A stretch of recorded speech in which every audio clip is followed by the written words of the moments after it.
സച്ചിയുടെയും രേവതിയിലെയും നാളത്തെ പ്രൊമോ എപ്പിസോഡിലേക്ക് സ്വാഗതം. അങ്ങനെ സച്ചിയാണെങ്കിൽ താലിമാലയൊക്കെ എടുത്തു പിടിച്ചിട്ട് ഞാൻ എന്ത് കാണിച്ചാലും കൊടുക്കില്ല, രേവതിയോട് ചന്ദ്രമതി മാപ്പ് പറയണം എന്ന് തന്നെ നിർബന്ധം പിടിച്ച് നിൽക്കുവാണ്. അപ്പോൾ അവരുടെ അച്ഛമ്മയും രവീന്ദ്രനും ഒക്കെ പറയുന്നുണ്ട് നീ മാല കൊടുക്കുക, പക്ഷേ അവൻ പറയുന്നുണ്ട് ഞാൻ കൊടുക്കത്തില്ല.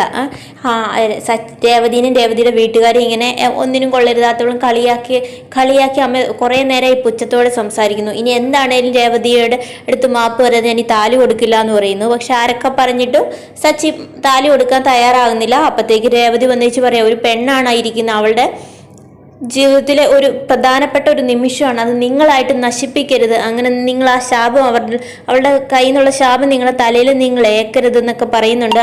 ജീവിതത്തിലെ ഏറ്റവും വലിയൊരു പ്രധാനപ്പെട്ട കാര്യം, ഒരു പെണ്ണിൻ്റെ ജീവിതത്തിൽ ഒരിക്കൽ മാത്രമേ ഇതൊന്നുണ്ടാവുള്ളൂ എന്നൊക്കെ അങ്ങനെ പറയുന്നുണ്ട്. അപ്പോൾ ശ്രുതിക്ക് അത് കേൾക്കുമ്പോൾ നന്നായിട്ട് കൊള്ളുന്നുണ്ട്. കാരണം ശ്രുതിയുടെ രണ്ടാമത്തെ കല്യാണമല്ലോ. അങ്ങനെ രേവതി ഓരോന്നൊക്കെ സച്ചി എടുത്ത് പറയാണ്. അങ്ങനെ രേവതി പറയുന്നത് പ്രകാരം സച്ചി അങ്ങനെ താലിമാല കൊടുക്കുവാണ്. എന്നിട്ട് താലിമാല കൊടുത്തിട്ട് കല്യാണം അവിടുന്ന് കൂടാതെ പോകാൻ തുടങ്ങും. അവരുടെ അച്ഛമ്മയും രവീന്ദ്രനും കൂടെ അപ്പോൾ തീരുമാനം എടുക്കുവാണ്, രേവതി സച്ചിയും കൂടി ഈ വിവാഹം നടത്തണം, ചന്ദ്രമതി സ്റ്റേജിൽ നിന്ന് ഇറങ്ങണം.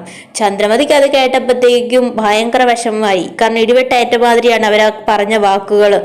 അപ്പോഴത്തേക്കും ചന്ദ്രമതി ഇറങ്ങിയില്ലെങ്കിൽ ആ കല്യാണം നടക്കാൻ സമ്മതിക്കില്ല എന്നും പറഞ്ഞിട്ടാണ് രവീന്ദ്രനും അവരുടെ അച്ഛമ്മയും കൂടെ. ലാസ്റ്റ് ചന്ദ്രമതി ആ സ്റ്റേജിൽ നിന്ന് എങ്ങനെയല്ലോ ഒരു കല്യാണം നടക്കണമല്ലോ, അതുകൊണ്ട് അങ്ങനെ ചന്ദ്രമതി ഇറങ്ങി രേവതി സച്ചിയും കൂടാണ് വിവാഹം നടത്തുന്നതൊക്കെ.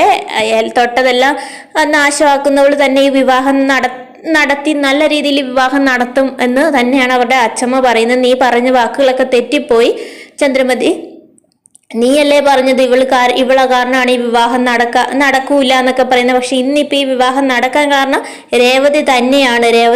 രേവതിയുടെ വാക്കുകൾ നീ ശ്രദ്ധിച്ചില്ലേ? അവൾ എത്ര ആത്മാർത്ഥതയോട് കൂടിയാണ് ഈ വിവാഹം നടത്താൻ നോക്കിയതെന്ന് നിനക്കറിയും. നിനക്കതൊന്നും പറഞ്ഞാൽ മനസ്സിലാവില്ല എന്നൊക്കെ പറയുമ്പോൾ ചന്ദ്രമതി പറയാതെ അവളുടെ അടവാണ്, അവൾ എങ്ങനെയെങ്കിലും വിവാഹം മുടക്കാൻ നോക്കി, അതുകൊണ്ട് തന്നെയാന്ന് പറയും. പക്ഷെ അപ്പോഴത്തേക്കും രവീന്ദ്രൻ ചന്ദ്രമതി എടുത്ത് ദേഷ്യപ്പെടുകയൊക്കെ ചെയ്യുന്നുണ്ട്. അങ്ങനെ ചന്ദ്രമതി പിന്നെ മിണ്ടാതെ സ്റ്റേജിൽ താഴത്തേക്ക് ഇറങ്ങുവാണ്. അങ്ങനെ രേവതി സച്ചിയും കൂടെ അവിടെ കയറി നിന്ന് അവർക്ക് കല്യാണം നടത്താൻ വേണ്ടി താലി എടുത്തു കൊടുക്കുകയും ഒക്കെ ചെയ്യുന്നുണ്ട്. അപ്പോഴത്തേക്കും അവിടുത്തെ പൂജാരിയും ഐശ്വര്യമുള്ള കുട്ടി തന്നെയാണ്, അവൾ നടത്തി കൊടുക്കുന്ന വിവാഹം നല്ല രീതിയിൽ തന്നെ നടക്കും, ഇവർക്ക് നല്ല രീതിയിലുള്ളൊരു വിവാഹ ദാമ്പത്യ ജീവിതം കിട്ടും എന്നൊക്കെ പറഞ്ഞിട്ട് ഇങ്ങനെ പറയുന്നുണ്ട്.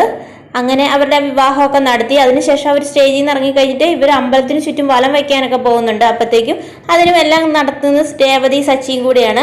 അപ്പം ഈ പൂജാരി, അമ്പലത്തിലെ പൂജാരിയും അവിടെയുള്ളവരും കൂടി സച്ചിയുടെ രേവതിക്കും ഓരോ മാല എടുത്തു വെക്കുക, നിങ്ങളുടെ കല്യാണത്തിന് കഴിഞ്ഞ ഉടനെ ഉള്ളൂ, അപ്പോൾ ഈ മാല നിങ്ങൾ അങ്ങോട്ട് ഇടാനൊക്കെ പറയുന്നുണ്ട്. അതൊന്നും ചന്ദ്രമതിക്ക് ഇഷ്ടപ്പെടുന്നില്ല. അപ്പോൾ ചന്ദ്രമതി പറയും അതിൻ്റെ ഒന്നും ആവശ്യമില്ല എന്ന് പറയും. പക്ഷേ ചന്ദ്രമതി പറഞ്ഞിട്ടൊന്നും ആരും അവിടെ മൈൻഡ് ചെയ്യുന്നില്ല. അങ്ങനെ വിവാഹമൊക്കെ കഴിഞ്ഞു. അതിൻ്റെ ശ്രുതിക്ക് ഭയങ്കര ടെൻഷനുണ്ട്. ശ്രുതി ഇങ്ങനെ കൂട്ടുകാരിയുടെ അടുത്ത് ഇങ്ങനെ ശ്രുതിയുടെ മുഖത്ത് നോക്കുമ്പോൾ തന്നെ ഭയങ്കര ടെൻഷനായിട്ടായിരിക്കും. കൂട്ടുകാരിയുടെ അടുത്ത് പറയുന്നുണ്ട് ഇനി അവൻ എപ്പം വരും, നവീൻ വരും, ആകെ പ്രശ്നമാക്കും. അപ്പോൾ കൂട്ടുകാർ പറയുന്നുണ്ട് നീ ഒന്ന് ടെൻഷൻ ആവാതിരിക്കുക, നീ ടെൻഷൻ ആവാതിരിക്കുക, അവൻ വരുമൊന്നുമില്ല, അവന് പ്രശ്നം ഉണ്ടാക്കാനൊന്നും പോകുന്നില്ല, ആ കാര്യം ഞാൻ നോക്കിക്കോളാം, അവൻ വരുന്നുണ്ടോ എന്നുള്ള കാര്യം ഞാൻ നോക്കാം. അങ്ങനെ കല്യാണം കഴിഞ്ഞ് കിട്ടിയപ്പോൾ തന്നെ എന്നെ ശ്രുതിക്കൊരാശ്വാസം. പക്ഷേ ഇനി അവൻ വീട്ടിൽ വന്ന് ബഹളം വയ്ക്കുമെന്നും ശ്രുതിക്കൊരു ടെൻഷനൊക്കെ ഉണ്ട്. അങ്ങനെ അവർ വീട്ടിൽ മുഹൂർത്ത സമയത്ത് എത്തുന്നതും അതിൽ വിളക്കെടുത്ത് കൊടുക്കുന്നതൊക്കെ രേവതിയാണ്. അപ്പോൾ അവരുടെ അച്ഛമ്മയും രവീന്ദ്രനും കൂടെ പറഞ്ഞ തീരുമാനപ്രകാരമാണ് പിന്നെ ആ വീട്ടിലെ കല്യാണ കാര്യങ്ങളെല്ലാം നടത്തുന്നത്.